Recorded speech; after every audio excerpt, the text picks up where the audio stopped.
Well, good evening, everybody. My name is Julie Mackaman. I live in Pownell, and I am the president of the Bennington branch of the American Association of University Women, hereafter AAUW. We are the sponsor of tonight's Candidates Forum. AAUW is a nonpartisan, nonprofit organization of over 100,000 members and supporters that advances equity for women and girls through advocacy, education, philanthropy, and research. I am delighted to welcome our live audience here in the Bennington Firehouse, as well as our television audience tuning in for one of the forum's several rebroadcasts on CAT TV, to our 5th Candidates Forum, and our second to focus on candidates for the Vermont House of Representatives. This is not being broadcast now live, but it is being taped, and it will be broadcast in subsequently. Tonight we will meet the candidates from Bennington's 3 districts, Districts 1, 2-1, and 2-2. In total, there are 7 candidates running in these 3 districts for 5 open positions to be filled through election on November 4th. Let me introduce them to you now. On the far left, running to represent Bennington District 1, with 1 seat open, are incumbent Bill Botsow, a Democrat, and his challenger, James A. O'Connor, running as an independent. Next to them, running to represent District 2-1, with 2 seats open, are incumbent Timothy R. Corcoran, and Rachel Fields is not here. She was invited, she has not come, both Democrats. On your right, running to represent Bennington District 2-2, with 2 seats open, are incumbent Mary Morrissey, a Republican, and her challengers, Joanne Ehrenhaus and Kaya Morris, both Democrats. Again, voters in District 1 will be allowed to vote for 1 candidate. Voters in the other 2 districts will be allowed to vote for up to 2 candidates. Let me review briefly the format of tonight's forum. When they arrived, you may have noticed the huddle. The candidates drew numbers out of a hat to determine the speaking order for introductory remarks of up to 2 minutes each. The order will be changed for closing statements of up to 1.5 minutes each. A committee of our AAUW branch has formulated 3 questions which, following the introductory statements by the candidates, will be posed to the candidates by branch members Suzanne Kirkpatrick and Judy Matz, both of Bennington. Each candidate will have up to 1.5 minutes to respond to their questions. After that, we will open up the forum to questions from the audience. If you have a question, please stand up where we can all see you and speak loudly and clearly. You may direct your question to a specific candidate or to all of them, but all candidates will be given an opportunity to respond if they wish. So we may get in as many questions as possible. Please refrain from making statements, but instead pose your question as directly as possible. And a reminder, this election is for a position in the state's House of Representatives. So please focus your questions on issues relevant to the state legislature. Candidates will have up to 1 minute each to respond to audience questions. And for you candidates, our timekeepers are seated in the front row. Mary Feidner of North Bennington and Madeline Kennedy of Bennington. They will hold up a bright orange card to tell you when you have 30 seconds remaining in your response time, and a red card when your time has run out. I ask the audience to please hold your applause until the end of the forum. We invite those of you in the studio here to stay for a reception immediately after the forum where you may meet the candidates. One more thing before we start. Our representative democracy depends on having candidates from the community, like the ones before you tonight, who are willing to run, and if elected, to represent us in the Vermont legislature. While AAUW is nonpartisan and does not endorse candidates, we are grateful to each of tonight's candidates for stepping up to run. Thank you.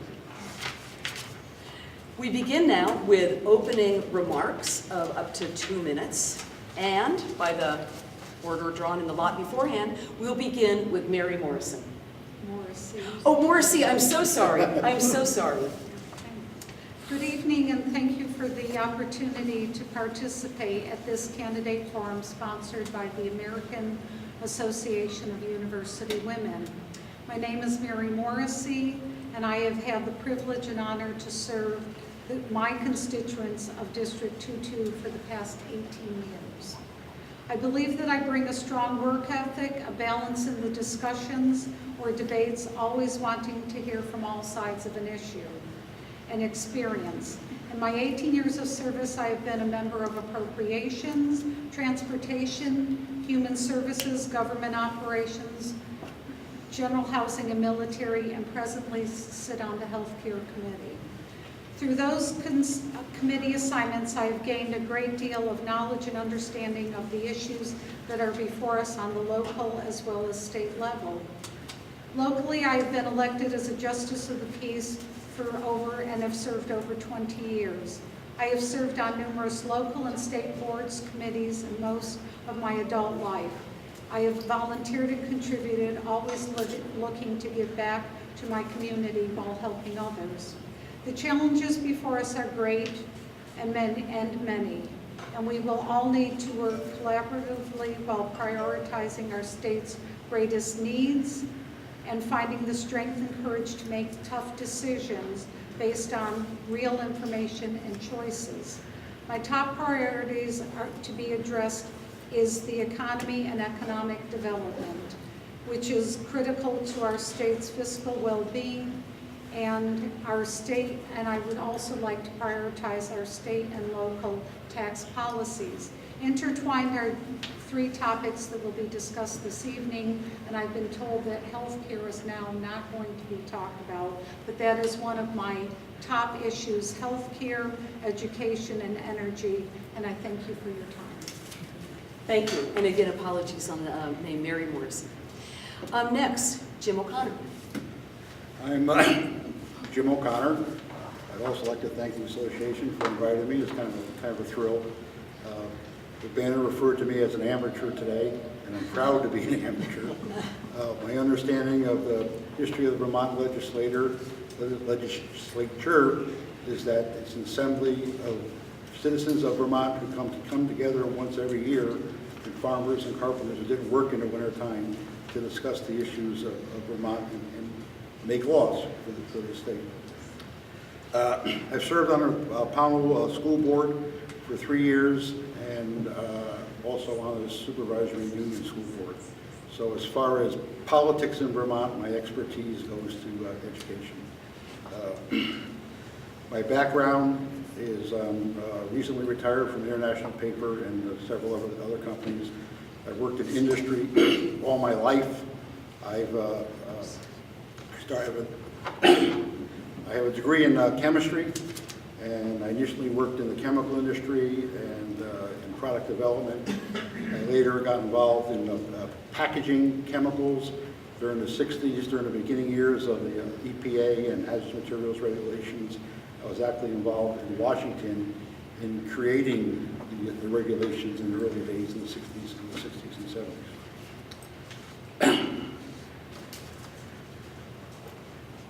My whole campaign is based upon representing Pownell and Woodford. My whole campaign is I will always vote if it's good for Pownell and Woodford, and I will never vote if it's not good for Pownell and Woodford. It's pretty simple. This is a seasonal job.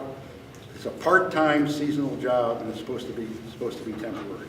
Okay? You're supposed to take your average intelligent person in Vermont and give them the facts, and they choose between right and wrong for the state. I have very, very specific ideas on energy, like it's not an issue in Vermont. I intend to be 100% pro-business Vermont, As far as business friendliness, Vermont is ranked 45th in the country. That's pretty sad. So every opportunity, and it's a long-term process. Time. Whoa. Vote for me. Thank you. Joanne Ehrenhaus. Thank you. I hope you can all hear me. I lost my voice a little this weekend working at the Welcome Center here at the Office of the Chamber of Commerce because we had so many visitors from out of town and out of the country. I think I've explained how to get to the covered ridges about 900 times in the last 2 days. So if you can't hear me, raise your hand. Anyway, thank you for inviting us all here. I'm pleased to be part of the contingent to sit here and talk to you and explain our qualifications and reasons why we choose to sit up here and serve you.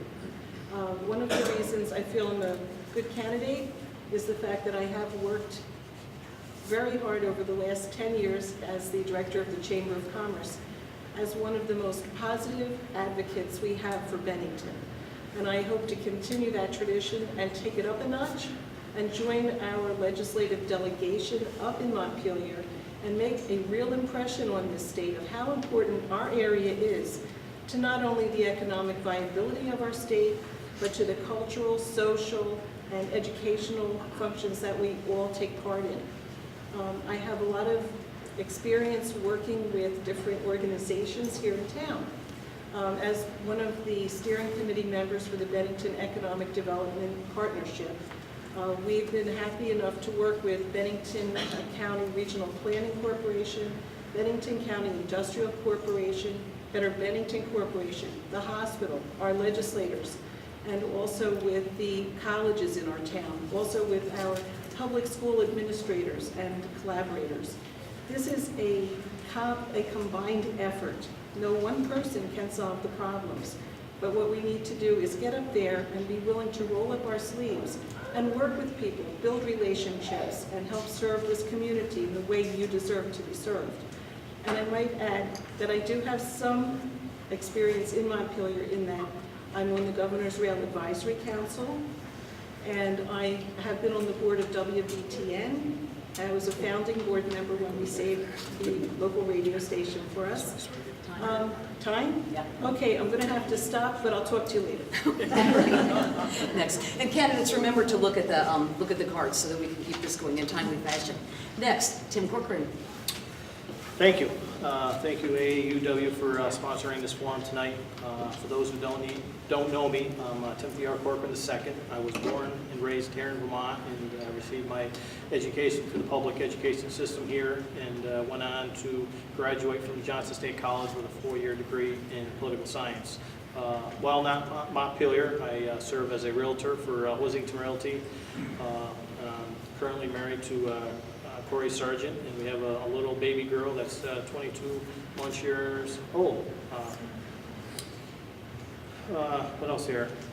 I'm currently running for my 7th term here in Bennington District 2-1. My previous 6 terms, I've been very fortunate enough to be appointed to the Transportation Committee, and as a ranking member, I have been able to lobby for increased funding for town highway aid, class 2 monies, structure grants, and also I continue to push for expanded public transportation.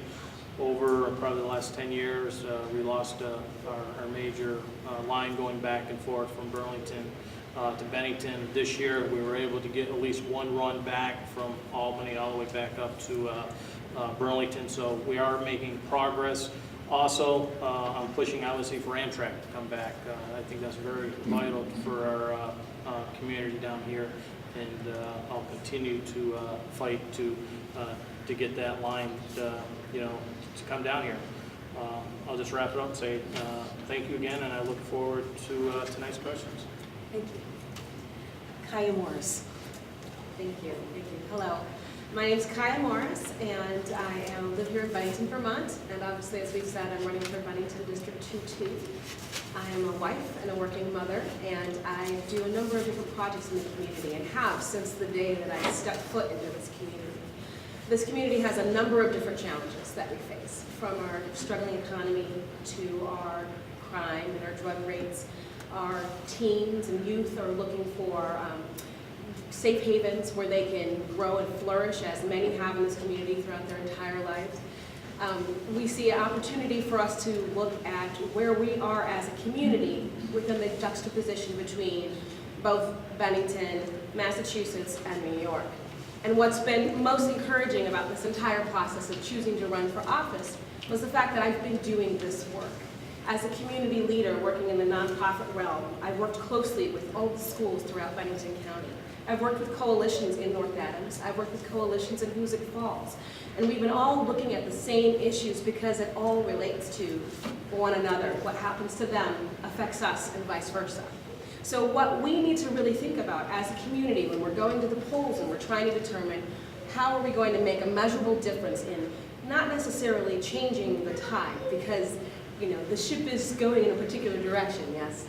We have an opportunity now to be bold and to rebuild, to actually rebuild the community that we would like to see. That is what we are faced with right now. So as we think about who are we going to vote for, we want to also be very mindful about whether or not we're going to be able to work together, because we've seen now on the federal level that can bring our entire country to a standstill. So it's very crucial that those that speak will be also of heart and courage and character. And I do believe that I bring that, and I am passionate about that, and I'm excited for the opportunity to serve. So thank you. Thank you. And finally, Bill Lotzer.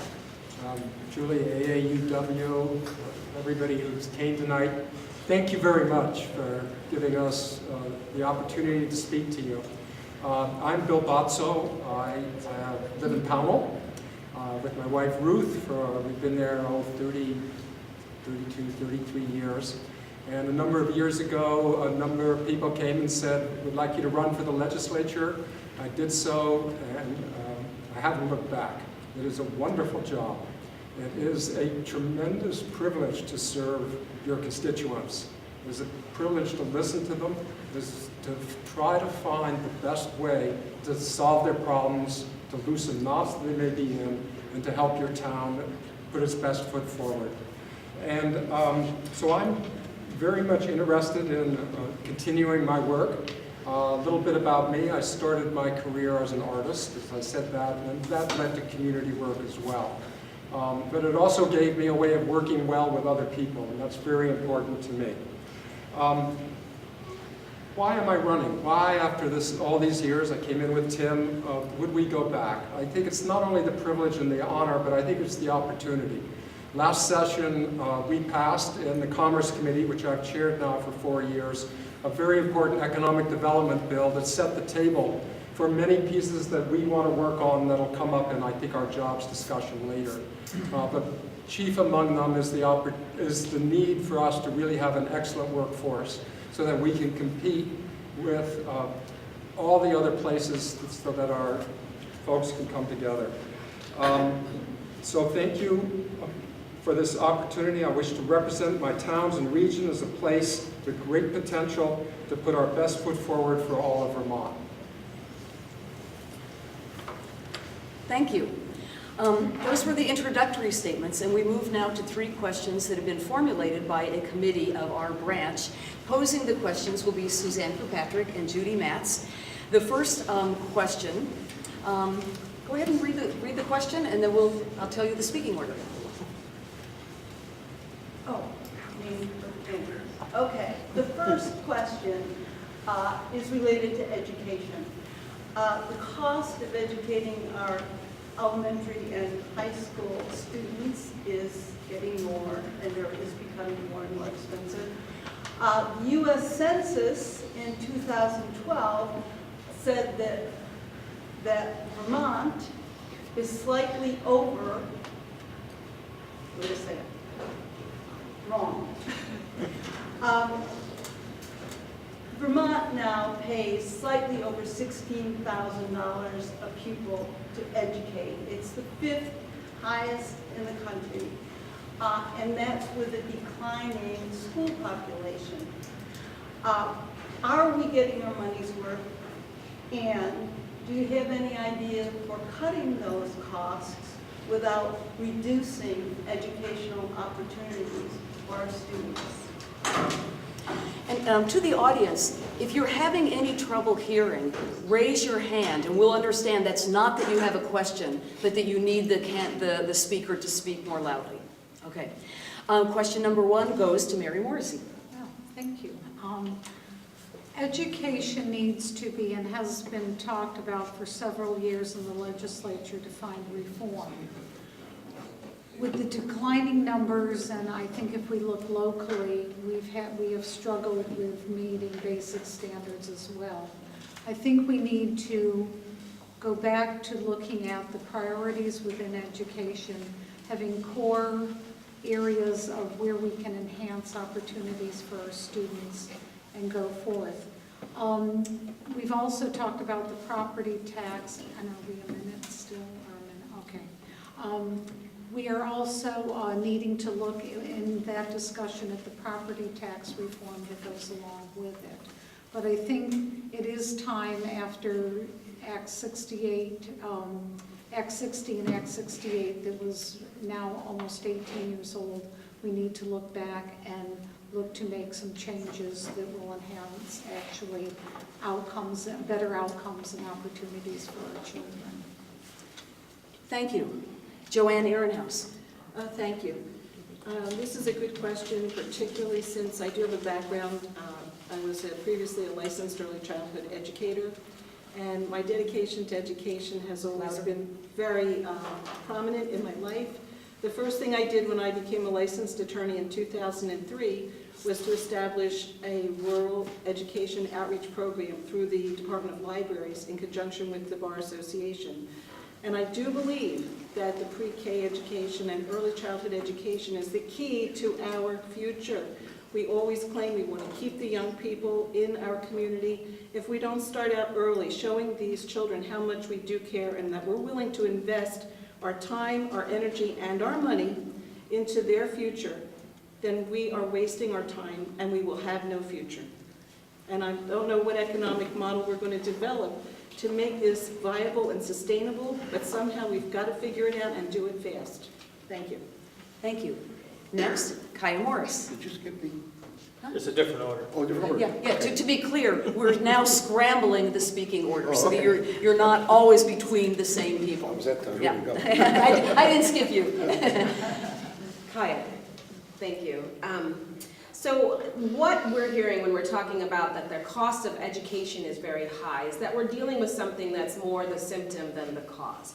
What is the cause of the reasons why we have such an expensive need for caring for students that have special needs, caring for students that are on within special programs? And it's, as Joanne had mentioned, in my mind it goes back to early childhood education. That 0 to 5 is crucial.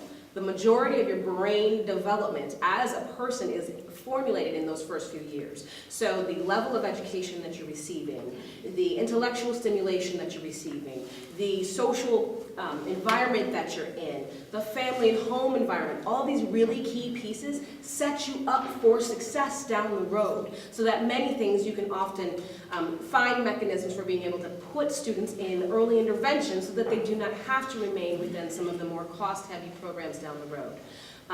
I know that taxes are it's a painful thing to discuss.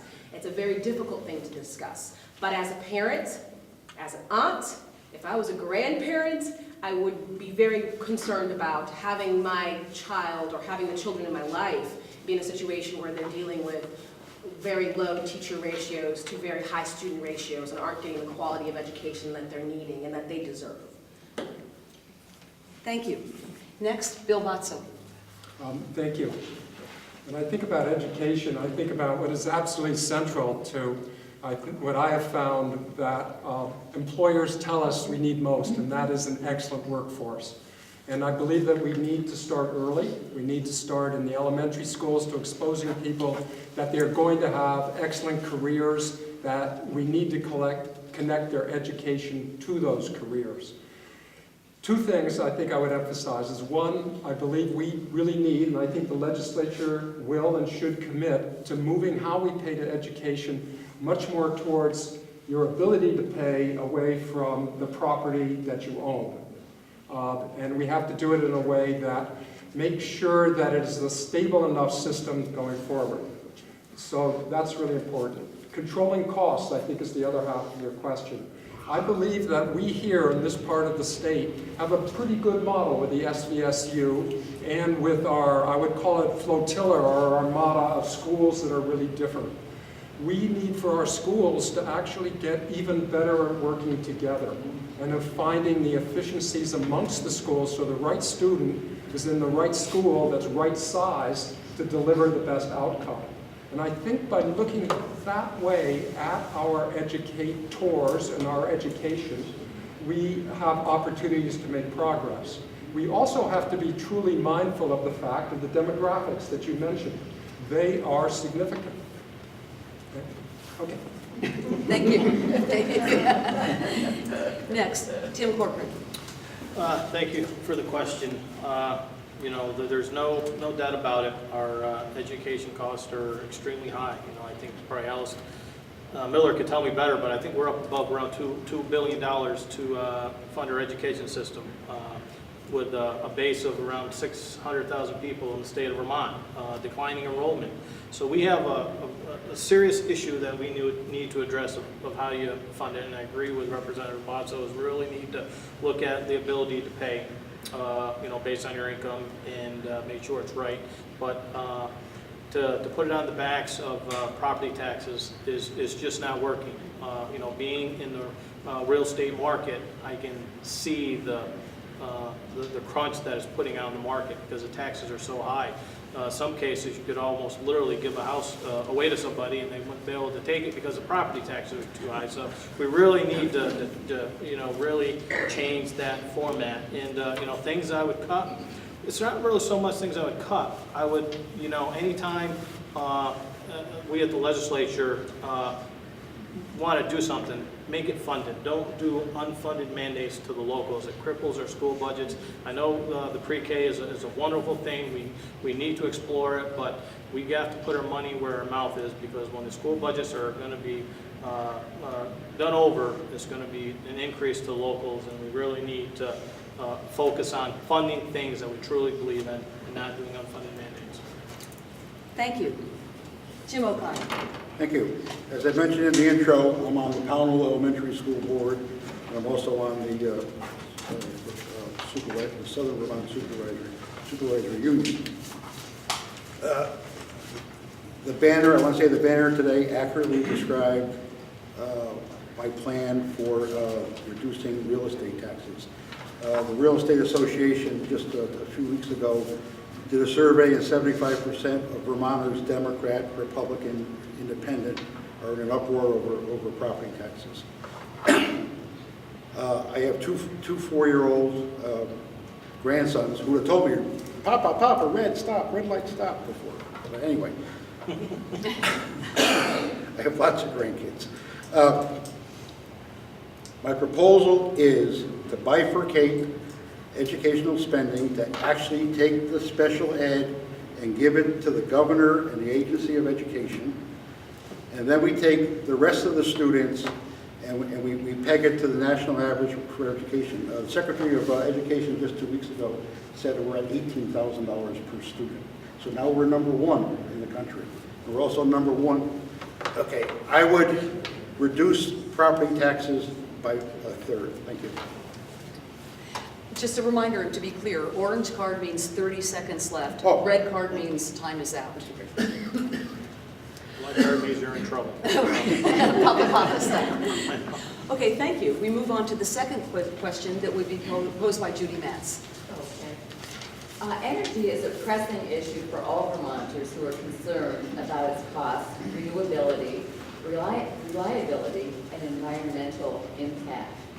Even though Vermont consumes energy at well below the national per capita average, we rank among the highest 11 states in terms of our energy costs. 3/4 of our energy consumption is petroleum, because nearly half of our homes are heated with fuel oil. Our state imports most of our energy, although nuclear power accounted for 70% of the electricity we generated last year, a higher share than any other state. Vermont has established and already met a goal of generating 20% of our electricity from renewable sources by 2017. So with all that, what are the key elements of an energy policy that you could support, and how do renewable sources fit into your ideas for a sound energy policy? Thank you. And this time we begin with Bill Botso. Well, thank you. I'm not sure all your statistics are exactly right, but the point is right.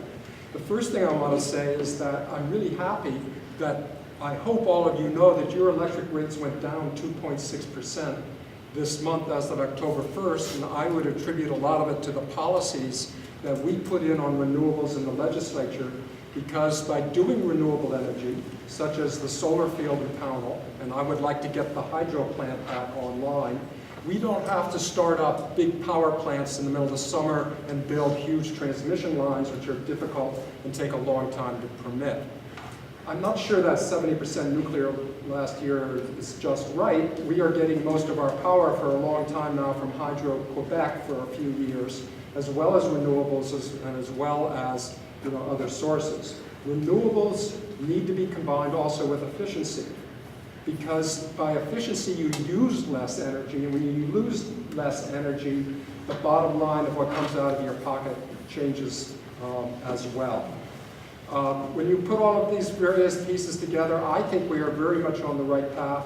I think that the steps that we've taken on solar, on giving people the ability to do net metering, the ability for farms to actually do methane digesters, and having a broad portfolio without anything in any one particular area overweighted makes a lot of sense for Vermont.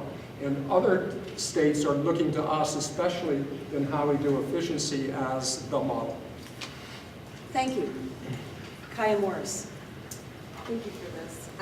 So I'm very encouraged by the goal that we do have around looking at trying to have a 20% renewable energy source for the state of Vermont, and I think that's important for us to look at. But one of the things that always cautions me, even the programs that are looking to try to increase the number of electric cars in the state of Vermont, is it something that the average person can access? So we currently do have some great models in the state that we're using to get access to solar energy, to have solar panels within your home, different mechanisms of those sorts, but they're very cost prohibitive and very restrictive for some that are on limited incomes but are in the greatest need of finding those cost savings. So can we find mechanisms for creating these sorts of programs that are going to allow for the average individual, the average homeowner to participate in that process and to actually receive a return on it in a faster rate than waiting for the credits down the road, which can feel a bit hard to wait for that sort of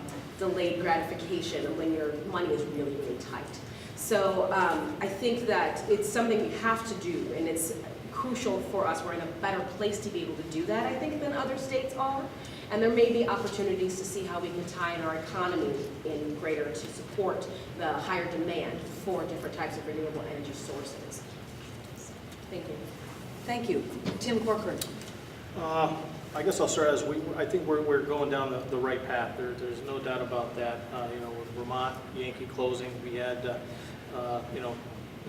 threw a little bit of a curveball at us, and we had to change our focus of where we wanted to go. But I think a package, to answer your questions, that I could forward is one that is balanced. You're not putting all your eggs into hydro or windmills.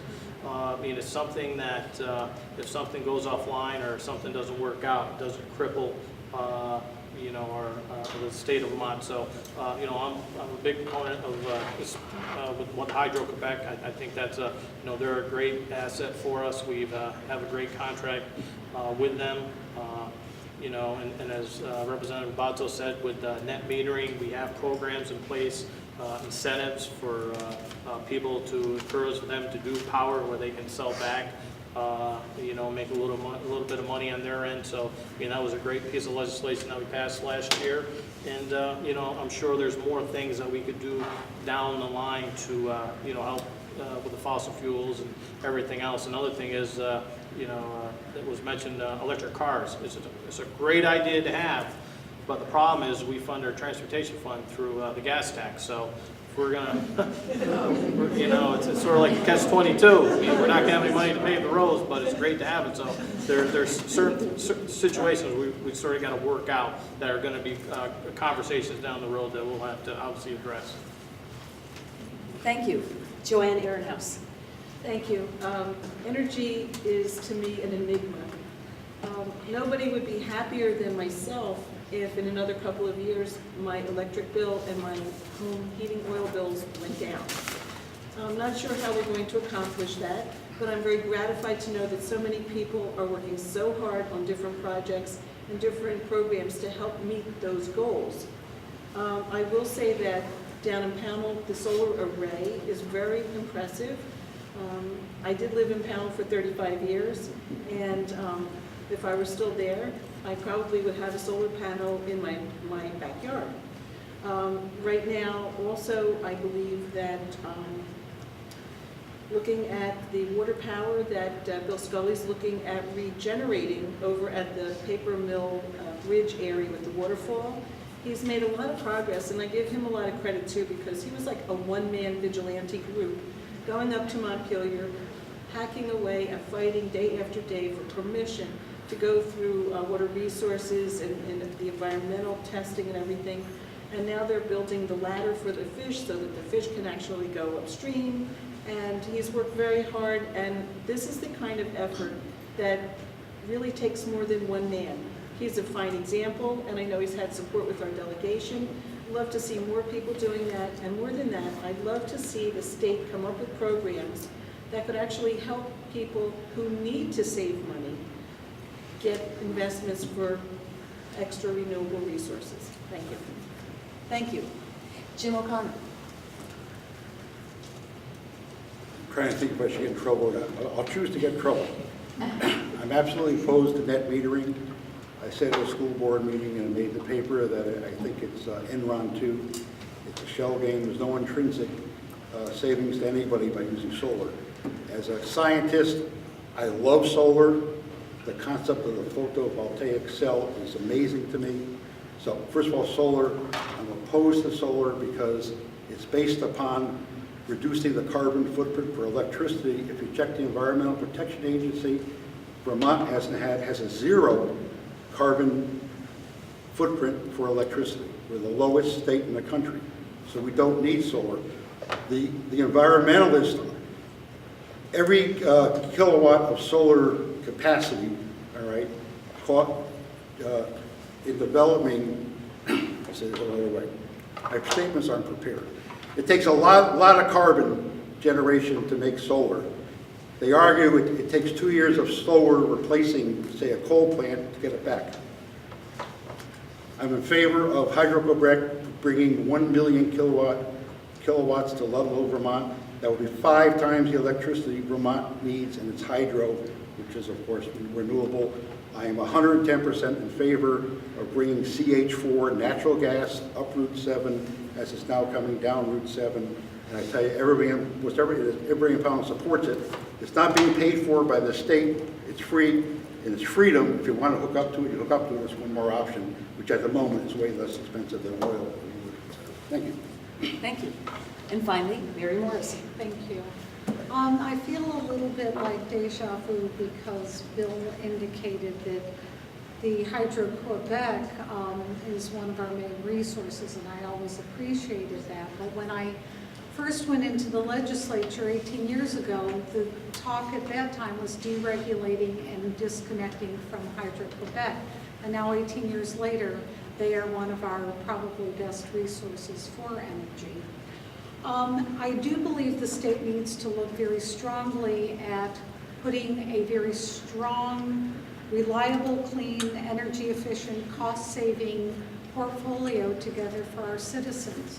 One of the main issues we hear across the state in economic development is that our costs are way too high in our energy policy. As we've all read in the papers over the years, we kind of do the latest and greatest. One year it's the wind power, the next it's solar. All are great opportunities for us to have those as part of our renewables for a solid energy policy, but we haven't quite gotten to the level of having a full, shall I say, buffet on the table of our policy needs that actually are not prohibitive cost-wise as well. Thank you. We move on to our third question, to be read by, it looks like, Suzanne Kirkpatrick. Yes. This is around jobs.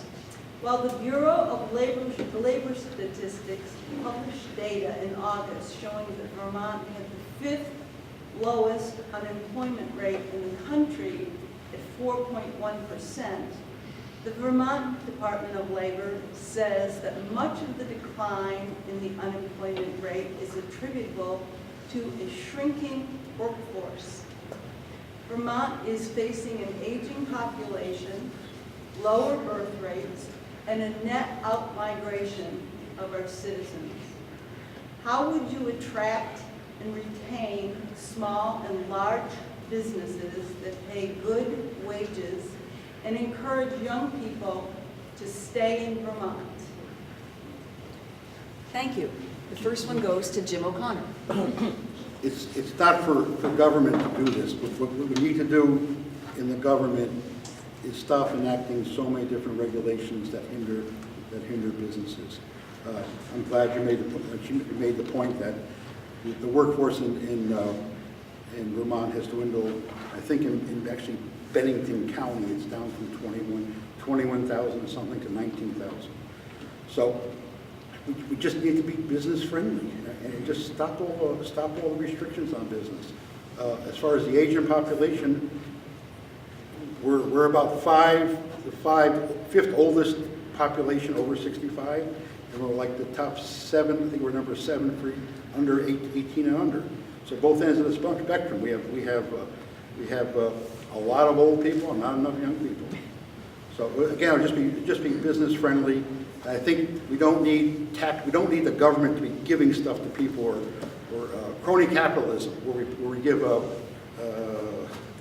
check to we select the business that we kind of like because it's earth friendly or something and give them money to do something with. We just let business be business. If this is a good profit-making environment, businesses will come here. It won't be done overnight. It's not a quick deal. It's just that we have to change the culture here to be more. I want to live here, and I would like to build a business here, but there's restriction, and energy is right at the top of the list. We're a third highest priced electricity in the country, and we're the lowest cost. Figure that one out. Thank you. Next, Tim Corcoran. I guess with any issue that you have, you're not just going to wave a magic wand and it's going to be one set thing. I think when you look at jobs, it's a culmination of things that we can do better to improve as a state. Again, being in the real estate business, one of the top questions I get is, how is your education system? Where does it rank up? So, I think that goes hand in hand with, with a company coming here to bringing in new recruits to see if our education stacks up. So, we need to obviously, invest money where it needs to be as far as the education. Your broadband coverage, your cell phone coverage. These are the types of things that up and coming businesses want to communicate in today's world.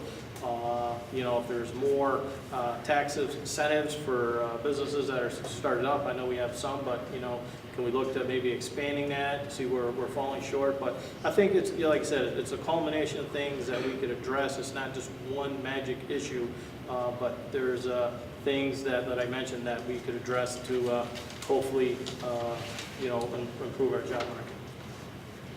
Thank you. Kaya Morris. So this is one that really speaks very closely to my heart, and it's a much more complicated story than I think how we can pitch it in a short question. Right? So when we talk about our unemployment rates, what we also need to consider is the level of underemployment that's going on. When I go door to door, and even through my own lived experience, there are many people in this community who are working 2 and 3 jobs or more to try to make a difference, to try to be able to meet their needs. Right? So that is. I'm also talking to seniors that are working far past retirement, but expected to be able to finally relax and enjoy their final years and are finding themselves scrambling to determine whether or not they're going to be able to step out of the workforce. So being able to keep in young adults, there's a whole thing that needs to be considered around that, and that's that impact is called brain drain. It's like rural brain drain. So it's our brightest and our youngest leaving the state because they don't see it as a place that belongs to them. They don't see it as a place that reflects them. Me running is one of those first steps. In order to be able to reflect the needs and the experiences of younger adults, working adults, entrepreneurs, you have to have those faces and those voices as parts of the legislature. You have to have a diverse legislature. You have to have a diverse community. Those are things, those are values that our younger adults, our brightest minds are looking for and they seek. They seek real, strong, robust economic development. Communities that provide early childhood education and childcare for their families that they want to raise in a community. If those pieces aren't there, it's going to be a continual wheel that we'll be on and not be able to recover from. Thank you. Bill Watso. One, thank you very much. I think the first thing we need to do is decide where are we going to compete, because we have to compete. Competing on a pretty landscape is not going to be enough. I think the best place for us to compete is going to be in the workforce. I think we have good workers, and I think we have a long way to go. It goes back to what I said earlier, of making sure that young people understand that they can have and that their careers will be connected through education and training to possibilities for them. Last year, my committee passed Act 191 S220. It had many pieces in it that are right on point here. For people who want to start businesses, the government needs to be more flexible and nimble. We asked for a one-stop shop so that you can go, and when you populate one form, it goes to all the others that you need to do. We concentrated very much on, many companies are in the place where getting dollars is very hard after the initial piece. So we concentrated on having low-cost lending dollars through basically reinforcing what we can do through our Economic Development Authority and other places. We concentrated on ideas that have to do with getting our businesses out there. The Working Lands Program is a piece that has been very important to starting up more agriculture than ever. And when you look at what the federal bank looked at for our growing areas, advanced manufacturing is important, but it'll grow more slowly. Value-added food and the value-added piece is another good one. And obviously, I have a lot to say on this subject. And, perhaps questions will give some of us the opportunity in this very short minute and a half you're giving us. Thank you. Mary Morrissey. Economic development, as I said in my opening remarks, is critical to the vibrancy of our state. And we need to very carefully look at our policy with tax policy and regulatory policy going forward. We talked about the brain drain of our young folks leaving. I've always said it's one of our greatest exports because young folks coming out of college can't come back and find a job that they can pay for their debt to their college and thrive in our state, but in our community, in our town. So I think in looking at what we are doing going forward, we have to make policy that, people will look at healthcare, they'll look at education. As I said before when we talked about energy, that is one of the highest costs that keeps businesses going to other states. So we do have to look and find a strong foundation to build back the businesses we've lost.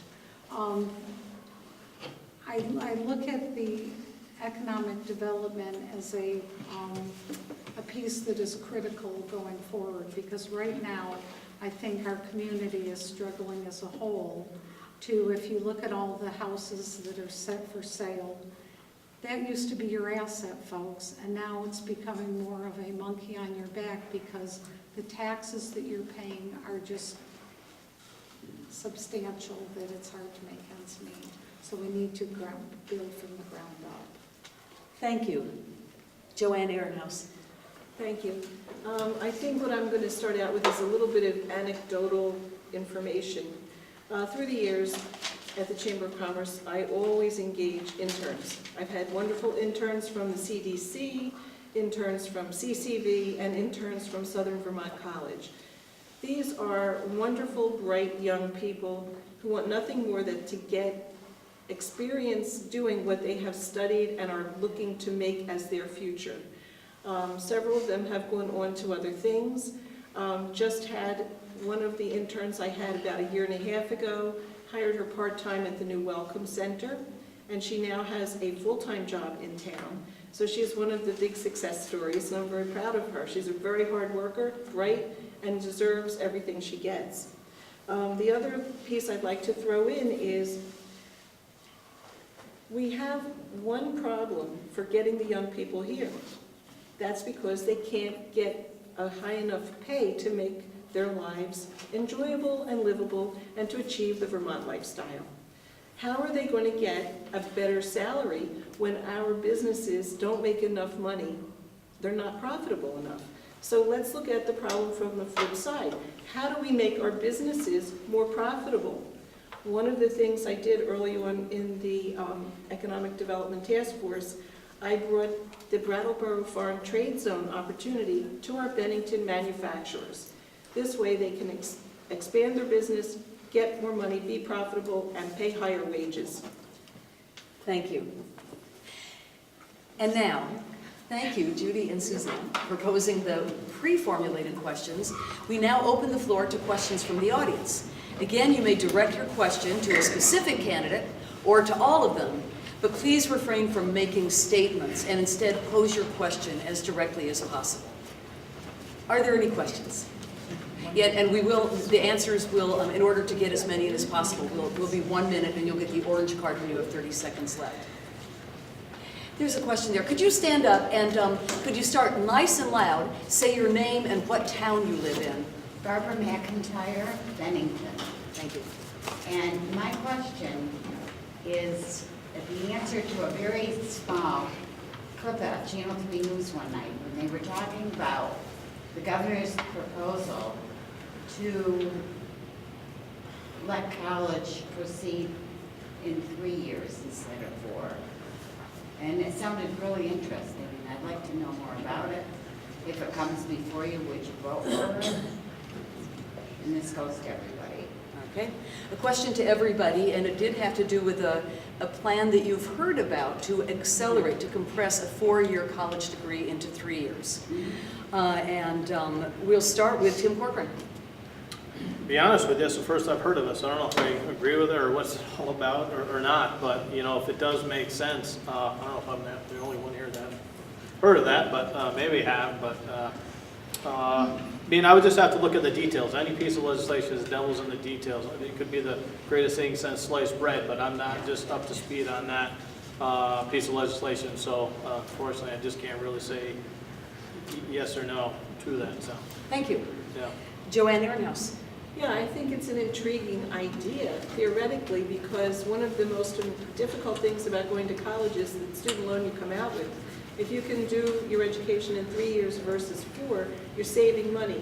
On the other hand, you're going to be studying harder, you'll be more dedicated, and you'll probably go to fewer parties. Thank you. Jim O'Connor. It might not be something the legislature should take up, but the state universities that can probably impact it. But I would just suggest every college in the state has the option of doing it. And it's simple as you go under quarter systems. The state is, we're not inventing anything here. We go on the quarter system, and you go four quarters a year, and if you want, take your summer quarter whenever you want it, or not take it and get done in 3 years.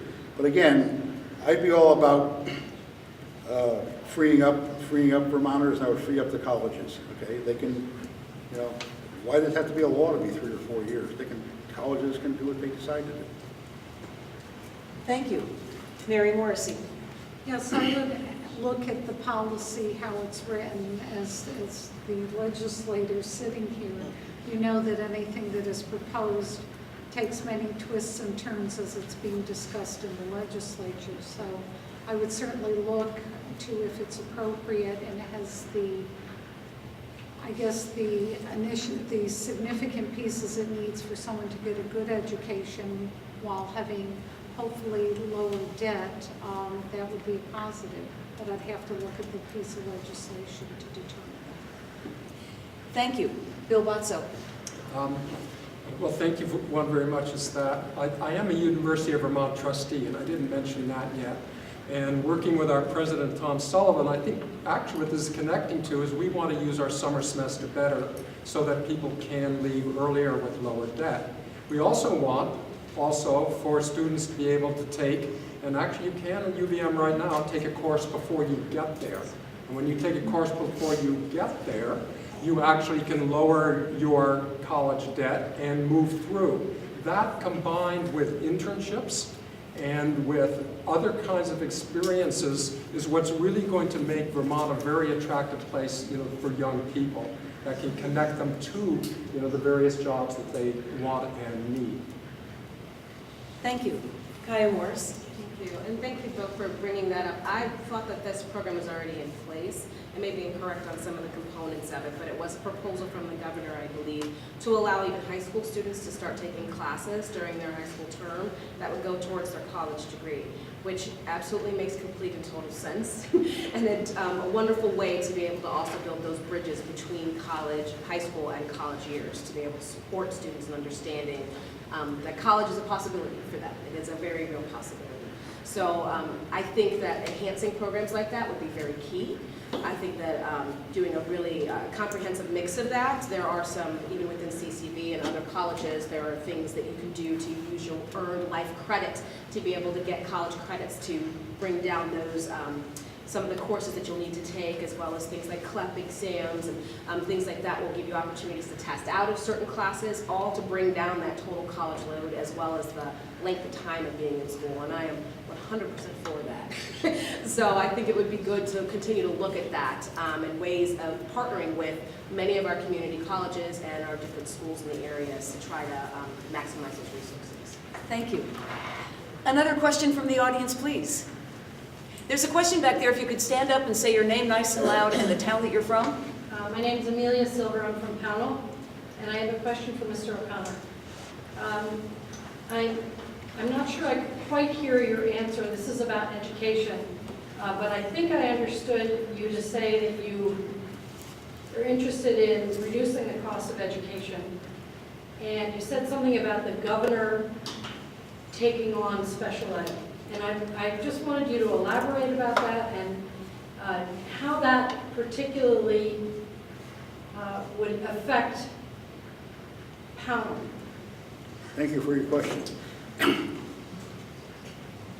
The first part of it is I would benchmark the expenditures on regular education at 120% of the national average, which is about $11,000 or $12,000 per student. That would mean for Pownell would get every year about $3 million. We have 250 students, special ed and non-special ed. That would be the educational portion of the cost of the children. Now, we're going to call what is what is. Most of the special ed, in my opinion, and the private opinion of a lot of other people, it belongs in health and the health department. So it's a medical, psychological issue, and that's where those costs should be. There's nothing. Most of the special ed has little to do with education.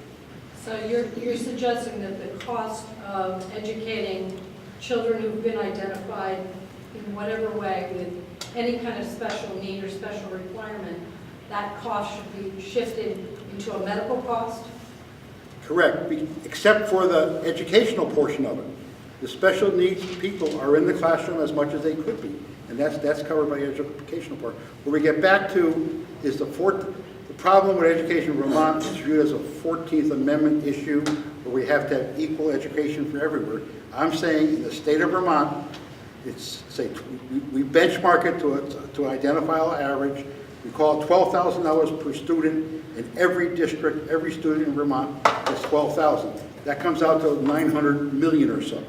Okay, if it was happening this year, then the other 400 or 500 million goes where it belongs into medical costs.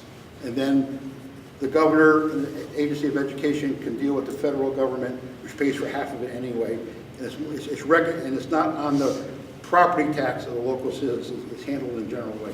Sorry for Okay, I'm running just for going to breath. follow up. Can I just follow up with my question, just a little bit of a follow-up question?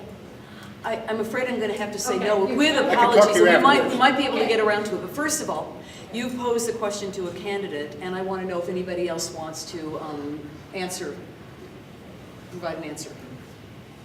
Anyone? Are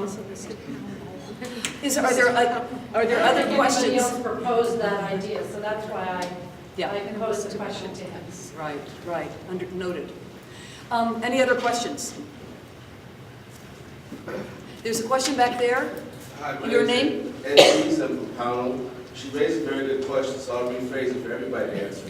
Do you think it's appropriate to transfer funds that are designated in education for special education into healthcare? And that's for everybody else to do. Okay, thank you. And we'll begin with Kaya Morris. It's a very interesting question, so thank you for that. Thank you for clarifying as well. I don't believe that education funds need to be diverted to healthcare. I think that healthcare would support the needs of doing early childhood assessments and doing different types of assessments and through their capacities, but it doesn't seem appropriate to me. Thank you. Bill Botso? There's quite a bit of pressure on healthcare costs at the moment too, and you would have to keep that in mind if you're going to move money from one place to another to see how it netted out. I think I would go back is that overall, is what I said earlier, is I think we should be paying for education much more on our ability to pay and much less on the property tax itself. Thank you. Tim Corcoran? This is where we usually get in trouble in Montpelier, doing these bills on the fly. I guess I would echo what Representative Botso says. You know, there's only so much money on the chip or the deck, so to say. You can shift it here or you can shift it there, but at the end of the day, that money is the same. So who pays for it? You would really have to have the justification because there's burden in every silo in state government. So if you're taking it from healthcare, you're going to leave them with a huge deficit. So, you really got to get to the core problem with education and see if you can do stuff internally as opposed to just shifting money on the deck of the ship. So, I guess I'll leave it at that. Thank you. Joanne Ehrenhaus? Yeah, it strikes me that shifting money on a ship can only lead to one thing, and that would be a huge leak.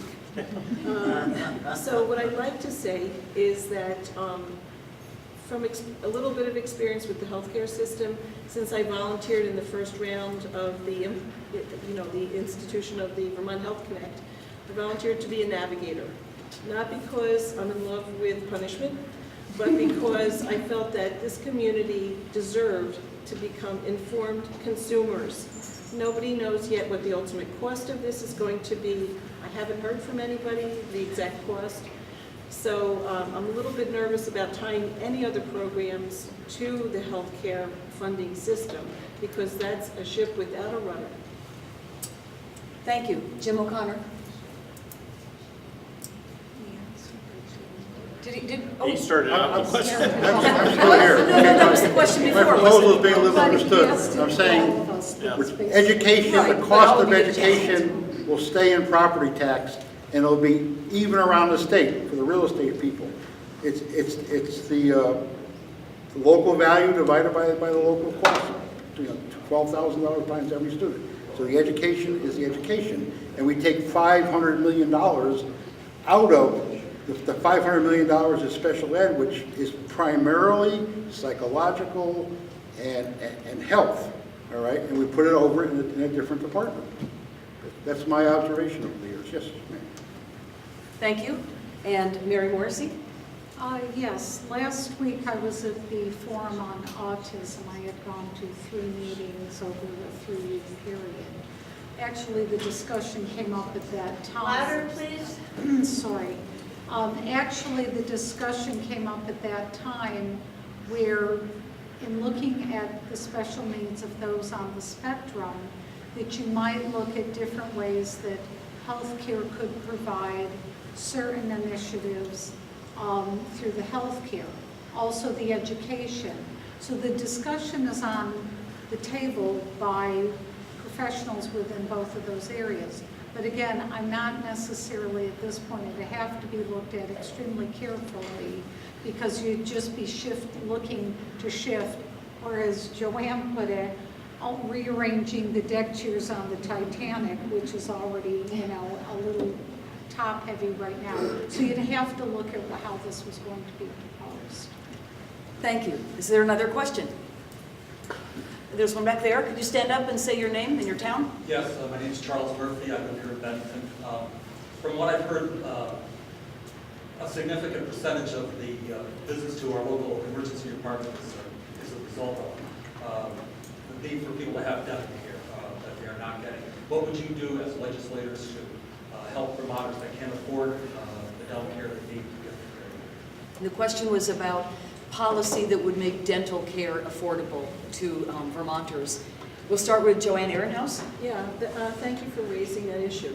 I believe actually under the Vermont Health Connect system, there is dental care available certainly for children, and there is dental care available for adults under certain of the policies that you can choose from. And according to the guidelines, there should be nobody in Vermont that cannot get health insurance.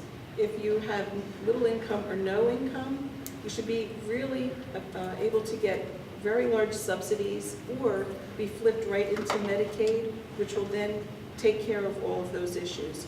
I think a big part of it, though, I'll be honest with you, we don't have an abundance of dental professionals in our community to take care of these needs. And we do have dentists in schools. We have a free dental day. But again, it's the tip of the iceberg. We need a lot more than what we have. And part of it is going to be promotion and educating the public and letting people's voices be heard that they need these services. And if we are loud enough, the services will come. Thank you. Mary Morrissey. Yes, Charlie, we addressed that issue or spoke of it in this past session. And again, I do believe dental care is an essential part of health care, actually. It's intertwined and interconnected. The reason that it was not across the board proposed to go forward is because at one point the estimate was hundreds of millions of dollars on top of a policy that we're not totally sure how we're going to pay for yet, which has an estimated cost of between $2.3 billion and more realistically $4 billion. So it was, I certainly understand the importance of the health care, or of the dental piece as we're going forward with how health care does roll out. But at this point, it was a little bit the cart before the horse. Thank you. Kaya Morris. Thank you for that. So oral health care is something that is very, very, it's a passion of mine. And I actually have the privilege of being able to participate in a specific forum and town hall meeting that Senator Bernie Sanders held a few years back. And the result of that work came to be that they actually changed the policies here within the state of Vermont so that all expectant women postpartum through their entire pregnancy as well as postpartum would get comprehensive dental care. Because I had quite a harrowing experience as an expecting mom of not being able to get the dental care that I needed at the time, and that was a health risk to both myself and my child. It's something that it's a nationwide problem, and we're understanding it as how it impacts us here locally, and as it was said, we do not have enough dental providers. So one of the things, it's not so much that we don't have a mechanism for providing dental insurance for individuals per se, as a mechanism for actually getting people the dental care that they need. With many of our dentists retiring out, we do not have a mid-level provider system similar to a nurse practitioner, which we could have. And there are programs that are being looked at around those solutions. So it's an entire menu of things that needs to be dealt with. Thank you. Bill Batson. Dental care, obviously important for your health, also for your employment opportunities, and for your ability to have confidence and present yourself very well. This is an area that I think starts early with young people learning the dental hygiene and making it an actual practice, because then you will lower costs just through repeating those good practices over time. I think that would help a great deal. As Mary and others have pointed out, you run into real difficulties when you look at what would the total dollars that you'd have to set aside for our current practices of dental health and the people who would present themselves to take care of all those problems. We could do a lot better if people are engaging in best practices with, I think, dental hygiene, dental health, and I think also these are very important businesses, dentists and the work that they do. They depend on a lot, but there's people right now on Medicaid that have a very hard time having access here. And I would like to see that those opportunities could work a little better. Thank you. Tim Corcoran. I guess I'll add there. See, I'm one of the last ones. All the points that I had written down were already spoke of, but it's, I mean, it is critical. My wife's a dental system here locally, and she relates to me the need for new dentists here. The majority of dentists here, they're backlog, 6-7 months. So, it's really trying to recruit new dentists, to the area to sort of leave some of that backed up pressure there. And again, what Mary said, it's all about what it's going to cost. Everybody would like to have a lot of things, but at the end of the day, it's not free and it's going to cost somebody. So until we get a true picture of what the overall healthcare package is going to cost, it's hard to say that we want this and we want that. We need to have a number first, and then we can go from there. But I do think that this is a critical piece that we do if healthcare does move forward, just with a self-esteem aspect and people being able to feel confident to go out when they do apply for a job. I think it is a critical piece that we do need to pay careful attention to. Thank you. And Jim O'Connor. I'm running as an independent, and I just agree with Tim. So what I'm telling my people, I'm going to listen to it, and I'll vote accordingly. Generally speaking, I'd like to have a housekeeper, all right? And I think the state of Vermont should pay for me to have a housekeeper. I'm sorry. I was making it facetiously. We all can't get what we want, okay? That the needs are endless, working for major corporations, I typically had dental insurance. Right now, I'm on Medicare like everybody else, all right? And I had a $900 dental bill last week.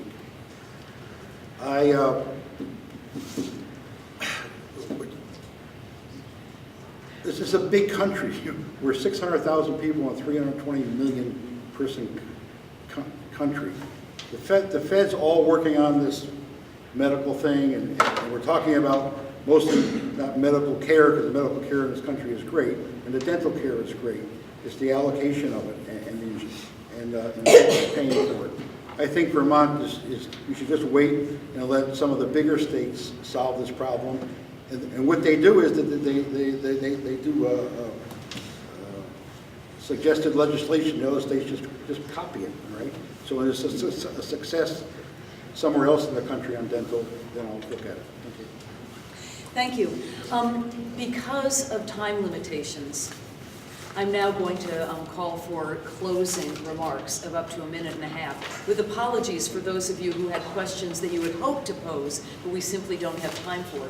There is a reception afterwards, and we hope that the candidates will linger in order to see if there are people who want to talk to them, follow up on any questions. But in the name of time, we now move towards the closing statements, beginning with Joanne Ehrenhaus. Oh, thank you.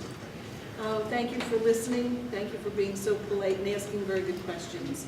I'd like to remind everybody that my qualifications are pretty broad. As a licensed attorney here in Vermont, I will actually understand the laws that we're trying to pass and what the implications could be to you and to the rest of us. Also, I have a lot of experience helping through the various organizational volunteer activities, and I am dedicated to this community. Whether you vote for me or not, I'm still going to be working for Bennington, and I will always love Bennington. Thank you. Bill Botso.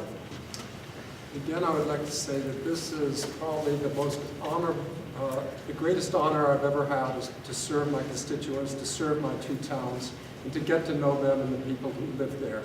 They have given me the privilege of doing the best I can to serve them for a number of years. Listening to them, being responsive, following through when they call, to me is the heart of the work. Communicating is important. Being able to show up every Saturday to hear from people at our transfer station, being able to write every week, what did we actually work on? What were the actual bills that passed? Making sure that people can hear from me and I can hear from them. That helps a great deal. I would like to have the honor of continuing this work. I have the energy and now I have the experience, know quite well who to call to expedite what we need to do, whether it's for the town or individuals. I would like to return to continue the focus on commerce and economic development we've spoken on tonight and just barely touched. And I would ask for all my constituents to vote this election. I would be honored to have your vote. I ask for your vote.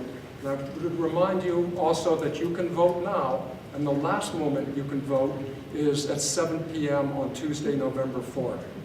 Thank you. Thank you. And Kaya Morris. Thank you. Thank you all again for being here this evening, and thank you for listening to this broadcast. And thank you for this opportunity. This has been an incredible honor to be able to go through this process, and I truly, truly treasure being able to go door to door, meeting so many members of our community and hearing your stories and hearing about the things that are important to you. We have an uphill battle to climb. We really do. But it doesn't mean that it can't be reached. It doesn't mean that we aren't going to be able to do so. I am running on the pure belief that we also need to create pathways for others to follow in our footsteps. And so I truly hope that by leading through example, by leading with integrity, by leading with courage, that I'll be able to help other young adults, even teens, to be able to see themselves as being a part of this process and being a part of this really rich and engaging process. We're an amazing community, an amazing region, and a phenomenal state, and we only have bright things ahead if we all work together. I want to encourage you to consider what are the things that are closest to your heart, and how can we as a community heal each other during these times. So thank you so much for being part of this process. Thank you for getting us through to this point today. It's a very exciting days ahead. Thank you. Thank you. Mary Morrissey. Yes, thank you for this evening and having the opportunity to share our views with you of the university women. As I said in my opening remarks, it has been a privilege and truly an honor to serve the citizens of Bennington. As a lifelong member of this community, I hold at heart what happens in our community very close to my heart. And I want just the very best for our community. I've tried to demonstrate that over my lifetime living here, of trying to support our community in various ways, to roll up my sleeves and work side by side to get the job done, to hopefully work for a better community. I would be honored to have the support of my constituents as I have in my last 9 elections, and I look forward to you all voting and having a voice.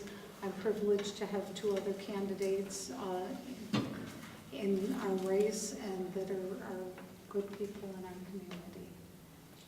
Thank you. Jim O'Connor. I'm doing everything impromptu. I just reached my pocket for this. This is the Vermont Representative's Oath, and I'll shorten it up a little bit. But I promise I will never vote for anything that would appear to be injurious to the people, nor will I vote for anything that would appear to have a tendency to lessen or abridge their rights and privileges. That's the oath of office we all have to take if we get elected. I asked for, like everybody else, I didn't know what to do, but vote for me. I'm a total amateur, but I'm sincere. I'm a smart guy, and I'll always do the right thing. I will never, ever, ever lie to anybody in the constituent. My wife, a little bit. My wife picked out the tie tonight. I love Pownell. There's 147 roads in Pownell in the last several weeks. I've been driving up and down all of them. We have some of the most spectacular views in the world with the fall foliage. So thank you all for listening to me. Anybody who wants my email address, it actually was in the banner today, I think, email me and I'll respond to all of you as to, you know, I care, I want to do the right thing, and a lot of issues, I think we've gone too far. All right, thank you very much. Thank you. And the last word goes to Tim Corcoran. Alrighty, thanks again for AAUW for putting on this forum tonight. Great questions. As we move into this new biennium up in Montpelier, there's obviously, we heard here tonight, there's going to be a lot of difficult decisions that we are going to have to make, whether it be single-payer, education funding, property taxes, declining revenues to fund our projects up in Montpelier. The one thing that I take pride in is that I've always been independent and listened to both sides of the issue. I don't come in it to saying that it's right or wrong. I listen to the facts and see how it's going to benefit, particularly the people here in Bennington District 2-1. And I promise you I will continue that independent thought process as we shape these very, very important issues moving forward. So I hope I can gain your support on November 4th, and thank you very much. Thank you. Before we adjourn, there is a reception, and I want to thank Hannaford's and Price Chopper for underwriting and providing refreshments for the reception. I also want to thank the candidates and the live audience here at the Firehouse in Bennington and the upcoming broadcast audiences of CAT TV in Bennington. Don't forget to vote on Tuesday, November 4th, as if our representative democracy depended on it. Thank you, candidates. And now,